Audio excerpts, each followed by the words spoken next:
아멘.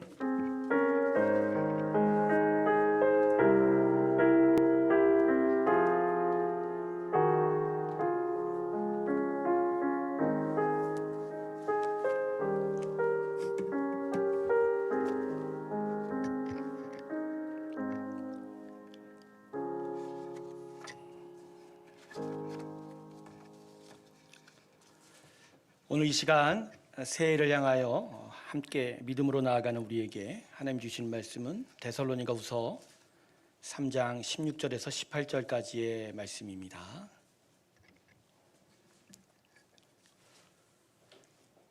데살로니가후서입니다. 3장 16절에서 18절 사이의 말씀입니다.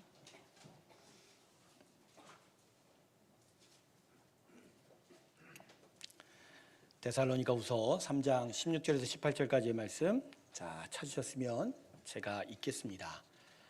평강의 주께서 친히 때마다 일마다 너희에게 평강을 주시고 주께서 너희 모든 사람과 함께 하시기를 원하노라. 나 바울은 친필로 문안하노니 이는 편지마다 표시로서 이렇게 쓰노라. 우리 주 예수 그리스도의 은혜가 너희 무리에게 있을지어다. 아멘. 우리 다 같이 하나님께 영광의 박수 올려드릴까요? 아멘. 우리 하나님 올해 안에 얼마나 수고가 많으셨는지요. 매해마다 하나님께 영광의 박수를 올려드리지만 올해 더욱 우리 새롬교회와 성도들은 진짜 하나님께 영광의 박수를 올려드려야 됩니다. 우리 하나님 정말 수고 많으셨습니다. 다시 하나님께 영광의 박수 올려드립니다. 아멘. 한 해 고생하신 우리 성도 여러분, 또 이제 벅찬 또 소망의 한 해가 시작이 되려 합니다. 이제 몇 분 남지 않았어요. 지금 시간으로 한 40분 남은 것 같은데요. 곧 이어질 새해 정말 소망찬 한 해를 맞이하길 주님으로 축원합니다. 이 해를 맞이하는 새해를 맞이하는 우리 마음 가운데 오늘 선포된 하나님의 말씀이 귀한 축복이 되기를 원합니다. 잠깐 기도하겠습니다. 하나님, 하나님의 마음을 드러내 주시옵소서. 그 마음이 이 입술을 통해서 나타날 때 하나님 아멘으로 받는 성도들이 되게 하시고 풍성한 주의 은혜가 임하게 하여 주시옵소서. 예수님의 이름으로 기도드립니다. 아멘. 오늘 본문은 데살로니가후서라는 편지의 마지막 부분입니다. 그래서인지 우리가 이런 종류의 본문을 대할 때마다 일종의 선입관으로 대하는 게 있어요. 편지의 마지막 인사말이니까 그렇게 별로 중요하지는 않겠다, 그런 생각을 하게 되죠. 하지만 오늘 말씀은 우리의 선입관과는 정반대입니다. 아주 중요한 영적 교훈을 담고 있습니다. 자, 본문 17절 한번 볼까요? 바울이 이렇게 씁니다. 나 바울은 친필로 문안하노니 이는 편지마다 표시로서 이렇게 쓰노라. 여러분 잘 알고 계시다시피 바울은 지병이 있었죠. 아주 안 좋은 지병, 안 좋은. 이거 보통 간질이라고 하던 사람도 있지만 대부분은 안질이라고 합니다. 안질로 무척 고생을 많이 해서 조금이라도 어두우면 글자를 제대로 보지를 못했던 것 같아요. 그러다 보니까 낮에는 일하고 또 복음을 전하다 보니까 뭐 편지 쓸 시간은 없게, 보통 시는 저녁 때쯤 편지를 쓰게 되는데 자신의 손으로 편지를 써볼 수가 없었습니다. 그래서 바울은 자신의 말을 구술하는 것을 글로 옮겨주는 대필서기를 항상 대동하고 드렸죠. 대표적으로 로마서 16장을 보면 더디오라는 사람이 나옵니다. 로마서 16장을 보면 더디오가 자신도 여기에 썼다 이렇게 기록하는 걸 보면 더디오라는 사람이 로마서라는 편지를 쓸 때 서기 역할을 했던 것 같아요. 누가나 마가나 또 디모데나 디도 같은 사람도 아마 서기를 했었을 것이라고 추측이 됩니다. 하지만 그렇다고 해서 바울이 대필서기에게 모든 편지를 다 맡긴 건 아니었습니다. 특별히 편지가 위조되지 않았다라는 증거를 삼기 위해서도 편지 마지막 부분에는 친필로 문화를 하는 그런 문구를 자신이 직접 쓰기도 했었을 것입니다. 원본은 다 사라졌으니까 어떻게 쓰여진지 모르지만 아마 대필서기의 문자와는 전혀 다른 아주 투박하고 큰 글씨로 바울이 아마 본문을 기록했을 가능성이 아주 큰 거죠. 사실 그때 편지 쓰는 관행이 또 이런 관행이기도 했었죠. 근데 더 중요한 건 뭐냐면 자신의 진심을 담은 편지라는 것을 강조하고자 친필로 마지막 문안을 기록했을 가능성이 더 큰 거죠. 그러니까 이 편지를 읽을 교회와 성도들이 자신의 이 글을 통해서 하나님의 진심을 깨닫기를 말하는 그 마음, 그 간절함이 바로 바울의 이 친필로 문안하는 이 부분에 담겨 있는 거예요. 그래서 오늘 본문에 이 바울에 기록된 축복 기도는 그냥 편지 말미에 우리가 흔히 쓰는 인사말 정도가 아닙니다. 데살로니가 교회 성도를 위한 바울의 어떤 간절하고 진심이 담긴 바로 하나님의 축복이 담겨 있는 것이죠. 할렐루야. 그러니까 이 본문에는 데살로니가 성도들 향한 하나님의 정말 말로 다 할 수 없는 그 풍성한 축복의 그 본심, 하나님의 본심이 담겨져 있는 것이죠. 올 한 해가 저물어 가고 있습니다. 이제 35분 후면 새해가 밝아옵니다. 한 해를 돌이켜보면 아까도 제가 설교 전에 말씀드렸지만 우리 새롬교회는 다른 어떤 곳보다도 많은 일이 있었습니다. 맞죠? 네, 먼저 이 코로나 시대에 교회를 개척하여 세운다라는 거. 야, 이거 참 놀라운 일. 우리가 이제 새롭게 교단에 가입해야 되니까 노회를 찾고 노회 어른들도 모시고 이런저런 이야기를 나누는 가운데 노회 목사님들이 사석에서 그런 얘기를 했어요. 이거 진짜 놀라운 일입니다. 어떻게 이 시절에 다른 교회들은 다 문을 닫고 있는데 도대체 이 새로운 교회는 뭐냐고, 이게 어떻게 가능하냐고 그렇게 이야기를 하는 것이죠. 정말 제가 생각해도 좀 놀랍죠? 놀랍지 않으세요, 여러분? 예, 여러분은 기적을 항상 일상으로 달고 다니시는군요. 할렐루야. 그리고 우리 성도님들 참 수고와 고생 많이 하셨습니다. 하나님께서 기뻐하시는 교회 세우느라고, 그 의의 도구 되어주시느라고 기꺼이 그 뜻에 순종하고 쫓으셨던 우리 성도님들 참 고생이 많았습니다. 우리 하나님께서 우리의 헌신을 기쁘게 받아셨을 줄로 믿습니다. 예수의 이름으로 우리 하나님의 기쁨을 전합니다. 그리고 우리를 찾아오고 있는 2022년 이민년의 전망은 또 그렇게 밝지는 않죠. 여전히 코로나가 지구촌을 계속 혼란으로 밀어놓고 있지 않습니까? 오미크론이라는 이게 어떤 바이러스 아직 규명되지 않는 전파력이 높다고 하는데 이게 과연 앞으로 코로나의 확산은 어떻게 될런지, 그것 때문에 한국의 자영업자들은 다 어렵다고 하는데 경제 사정은 어떻게 되는지, 더더욱 한국은 3월 달에 뭐가 있어요? 3월 9일 날 대통령 선거. 분열과 갈등을 넘어서 절망과 탄식이 진짜 가득한 시간이 되어가고 있죠. 그래서 여러분, 우리에게는 그 어떤 때보다 하나님의 은혜가 더 절실히 필요합니다. 맞지요? 하나님의 은혜가 무엇보다 이 혼돈과 아픔의 시간 속에 또 우리 안에 있을지 모르는 그 불안과 두려움에 가득한 우리의 심령을 만져주는 하나님의 평강이 우리에겐 필요한 것이죠. 그래서 앞으로 어떤 일을 만나더라도 이 하나님의 은혜와 평강이 우리에게 있음으로 말미암아 우리가 오히려 새해에는 더더욱 힘을 내길 주님의 이름으로 축원합니다. 저는 그래서 오늘 말씀을 통해서 이 하나님의 평강을 여러분에게 마음껏 전하기를 원합니다. 서 있는 자는 사람이지만 이 입술을 통해서 말씀하시는 자는 성령인 줄 믿습니다. 성령이 우리 안에서 하나님의 음성을 들려줄 것이고 하나님의 축복을 여러분에게 전달해 줄 것입니다. 그 옛적 데살로니가 교회 성도들에게 간절하게 그들의 평강을 위하여 축복했던 이 바울의 기도를 통해서 오늘 하나님의 본심이 느껴지고 또 그것을 통해서 평강이 여러분 심령 가운데 가득하길 주님의 이름으로 다시 한번 축원합니다. 자, 오늘 말씀 속에서 바울은 데살로니가 성도를 위해서 세 가지의 축복을 전하고 있습니다. 첫 번째 축복은 본문 16절 상반절이에요. 평강의 주께서 친히 때마다 일마다 너희에게 평강을 주옵소서. 평강을 기도하고 있습니다. 두 번째 축복은 16절 하반절의 기도죠. 주께서 너희 모든 사람과 함께 하시기를 원하노라. 주의 임재. 마지막 세 번째 축복은 마지막 절인 18절, 보통 이 축도문이라고 하는데 우리 주 예수 그리스도의 은혜가 너희 무리에게 있을지어다. 바로 하나님의 은혜, 주님의 평강, 주님의 임재, 주님의 은혜, 이제로부터 우리 새롭게 성도들의 머리와 심령 위에 가득하길 주님의 이름으로 축원합니다. 첫 번째, 하나님은 오늘 우리에게 당신의 평강 주시기를 원한다.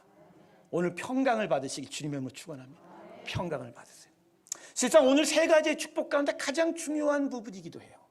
평강을 우리에게 주심으로 인하여 따라서 주의 임재와 은혜가 따라오기 때문입니다.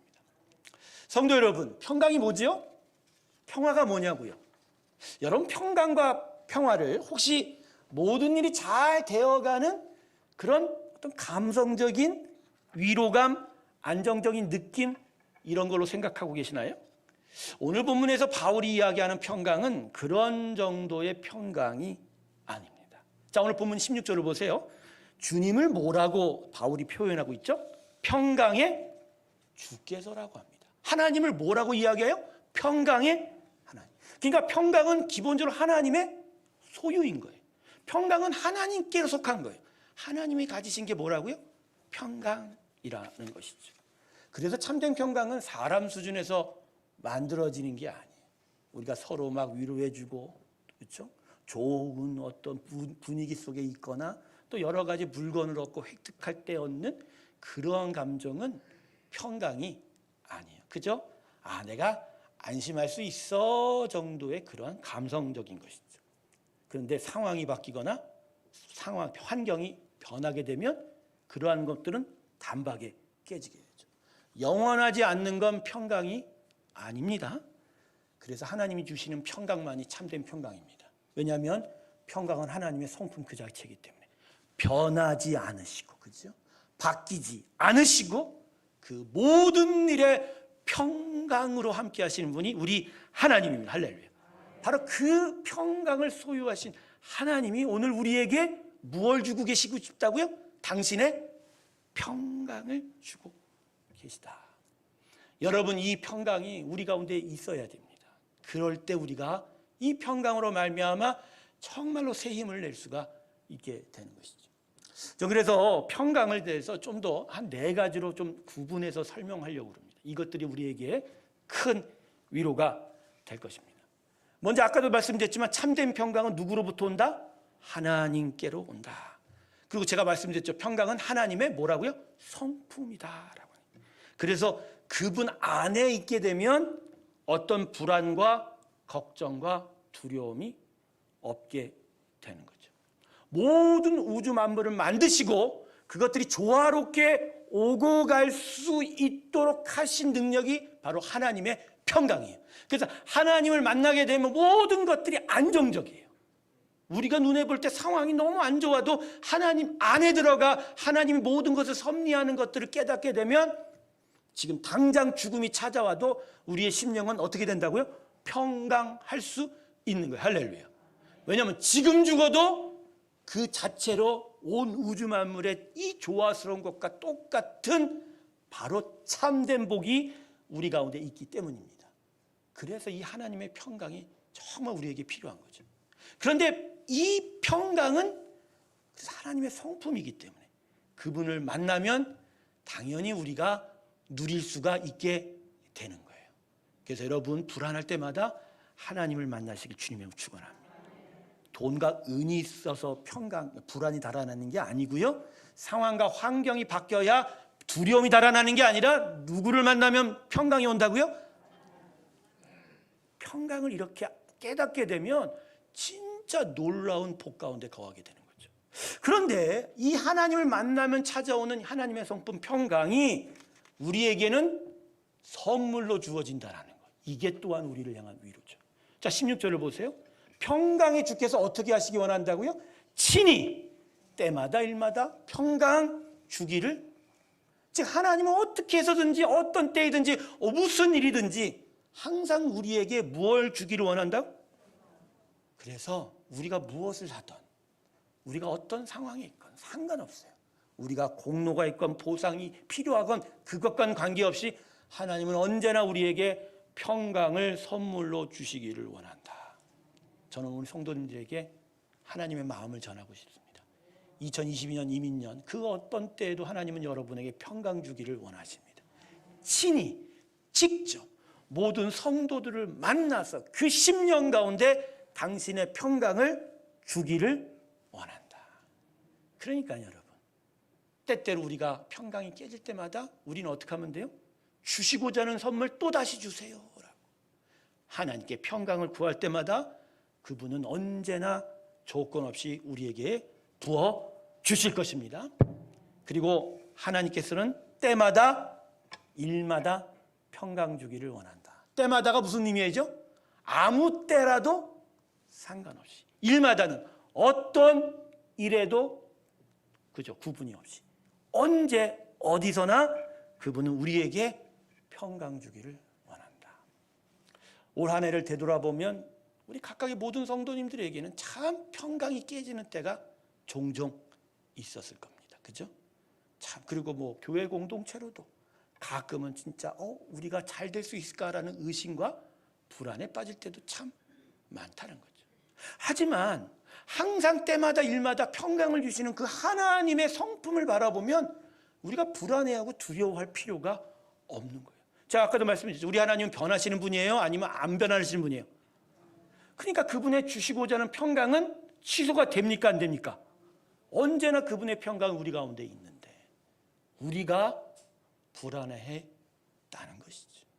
그래서 오늘 하나님의 평강이 여러분 가운데 있을 때 사실 하나님이 이걸 여러분에게 말씀하고 싶은 거예요. 너희가 흔들렸지? 난 항상 평강으로 임했다라고 말씀하시는 거예요. 그래서 그 하나님의 항상 주시고자 하는 평강을 내년에는 정말 계속 움켜잡기를 지금 원하신다라는 거예요. 선물로 주시고자 하는, 때마다 주시고자 하는, 일마다 주시고자 하는 그 평강을 계속적으로 바라보는 우리 모두가 되길 주님의 이름으로 축원합니다. 결국은 계속 하나님을 만나야 되는 거예요. 하나님을 만나기만 하면 그분의 인격이 우리를 덮어가는 거예요. 우리의 허물과 우리의 깊은 상처와 아픔과 죄악과 위에 뭘 덮으세요? 하나님의 평강으로. 그 무겁고 크고 위대한 평강이 우리를 덮어버리는. 온 세상이 눈에 덮일 때 다 그렇죠.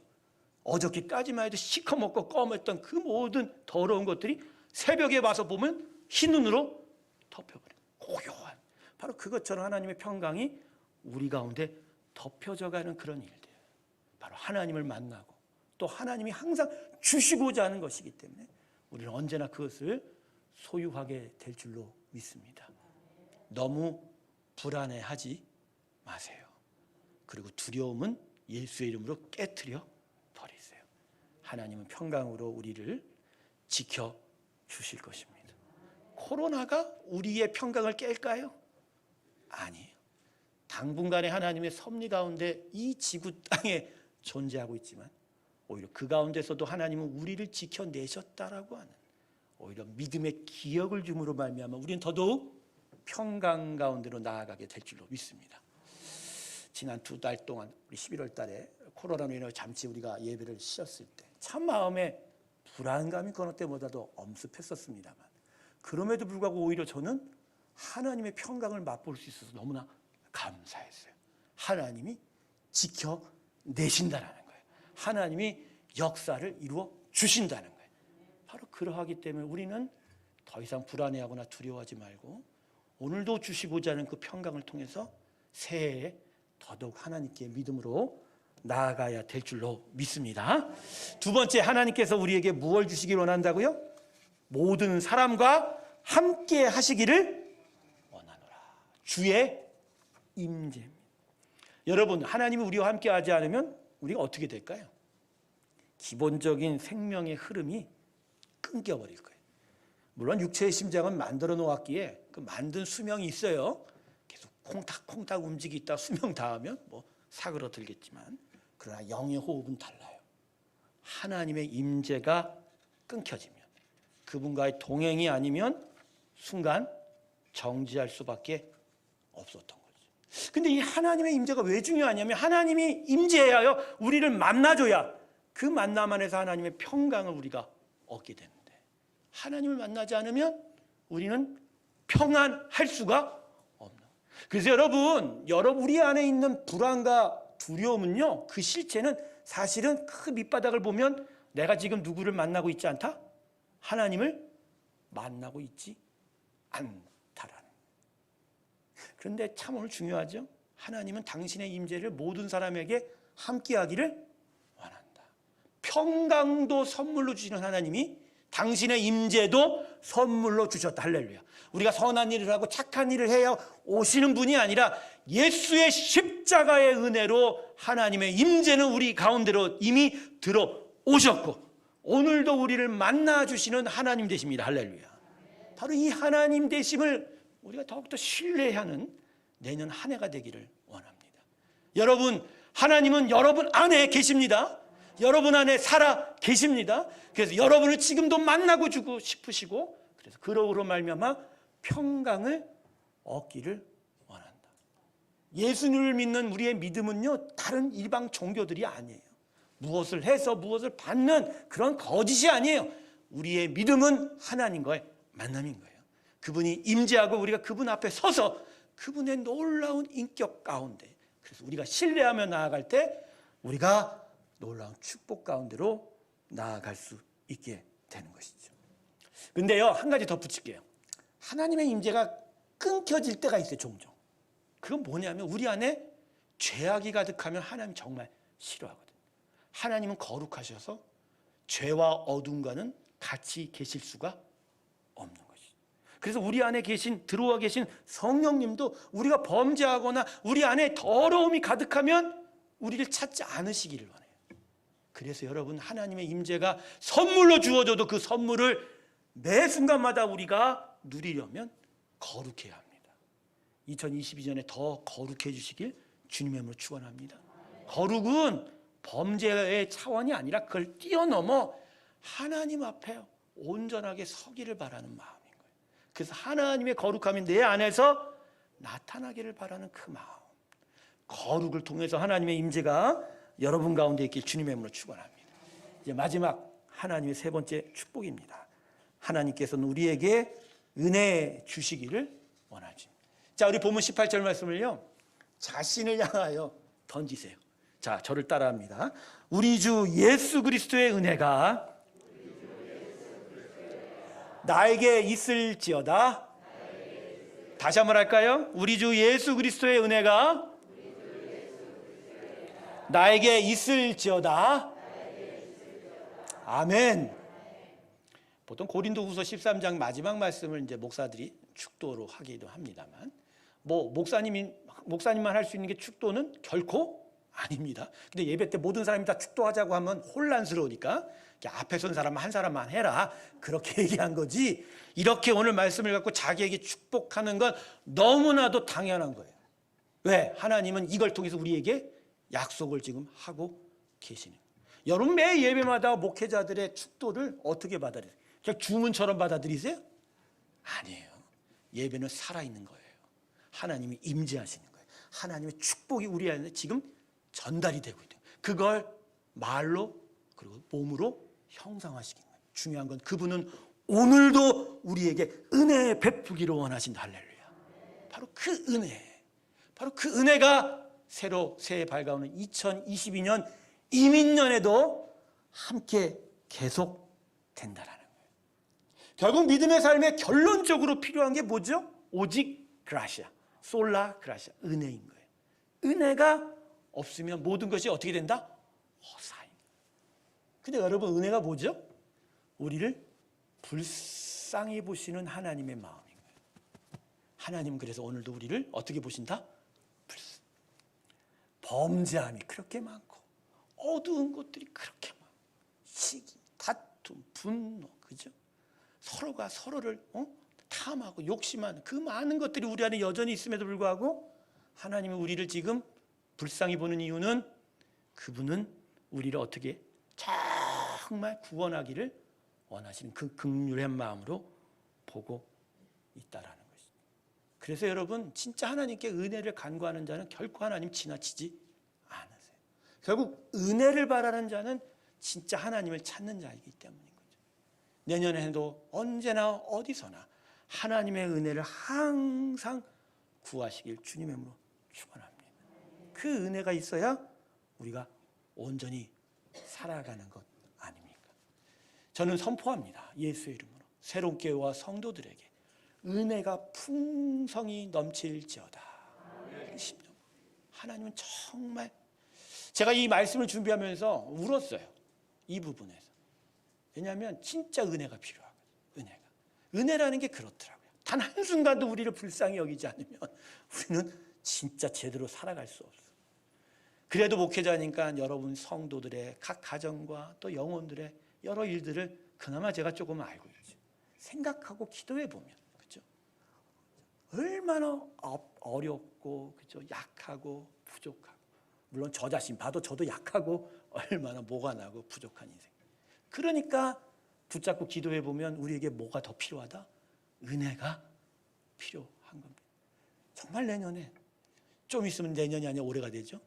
진짜 이런 말씀 하면 안 된다 그러는데 우리 차장님 나한테 부탁하더라고요. 정말 진짜 하지 말라고. 아니 정말이라니까. 정말 하나님께서 우리에게 은혜 베푸기를 원하십니다. 진짜 하나님 은혜가 여러분 가운데 임하기를 주님의 이름으로 축원합니다.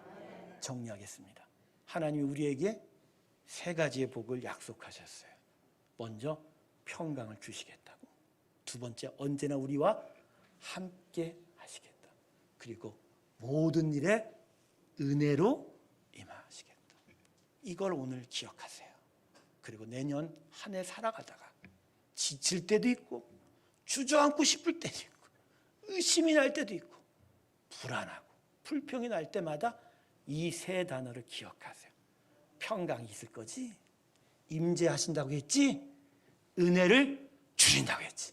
그래, 또다시 하나님을 바라보며 또 뛰자, 또 살자고 말입니다. 그 귀한 축복이 여러분 심령과 여러분의 일터와 하나님의 기뻐하는 이 새로운 교회 가운데 가득하게 주님의 이름으로 축원합니다. 기도하겠습니다.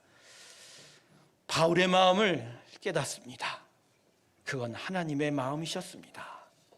믿음의 역사, 사랑의 수고, 소망의 인내를 가졌던 데살로니가 성도들 향한 하나님의 본심은 평강이셨고 임재이셨고 은혜였습니다. 하나님, 이것이 오늘 우리를 향한 또 약속인 것을 믿습니다. 새로운 교회 성도들에게, 또 하나님의 교회, 이 새로운 교회에 하나님은 평강을 주실 것이고 임재하여 주실 것이고 은혜를 폭포수와 같이 부어 주실 것입니다. 이것을 믿고 의지하면서 새해를 더 열심히 살아가겠습니다. 힘껏 살아가겠습니다. 믿음으로 살아가겠습니다.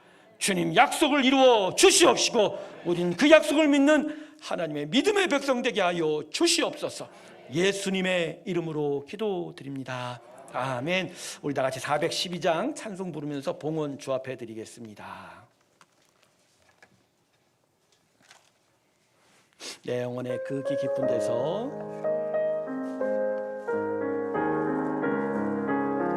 평강이 여러분 가운데 누려지기 원합니다.